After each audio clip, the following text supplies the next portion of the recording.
Mag-comment po kayo rito.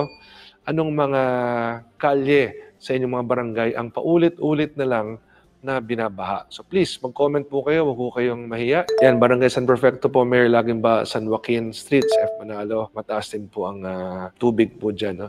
Dito po, Mayor, sa Batis, always baha. Sumabog po meter ng Meralco, pakiayos po sa Meralco. Thank you po. Sa mga staff ko po sa Mayor's Office, please coordinate with Meralco. Gusto ko po talaga bilang Mayor ng San Juan na yung mga lugar na parating binaba ay masolusyonan na ho natin. No? Ano ba ang kadalasan problema? At ito naman po ay bagay na napag-usapan po kanina. Yung ibang mga drainage systems po natin ay natayuan ho ng mga structures.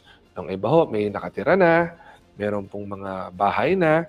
No? So kinakailangan po nating inventaryohin o i-audit ang mga drainage systems natin. At kung kinakailangan, merong mga illegal structures na tanggalin, eh gagawin po natin yan. Sapagkat hindi po pwedeng paulit-ulit na lang po ang problema ng pagbaba sa ating lungsod. At kung ang dahilan po niyan ay merong mga ibang drainage po na natayuan na ho ng mga illegal structures, eh kinakailangan po nating tanggalin po yan. Ngunit kung meron hong mga nakatira dyan, ay mag-usap po tayo sapagkat pwede naman po kaming tumulong upang kayo po ay masama sa ating pambansang pabahay para sa Pilipino program. Ngayon pa lamang, i-comment nyo na po kung anong mga kalye po ang paulit-ulit na binaba sa inyong mga barangay, pang-inspeksyonin natin at malaman ano ba talaga ang dahilan ng pagbaba sa inyong barangay.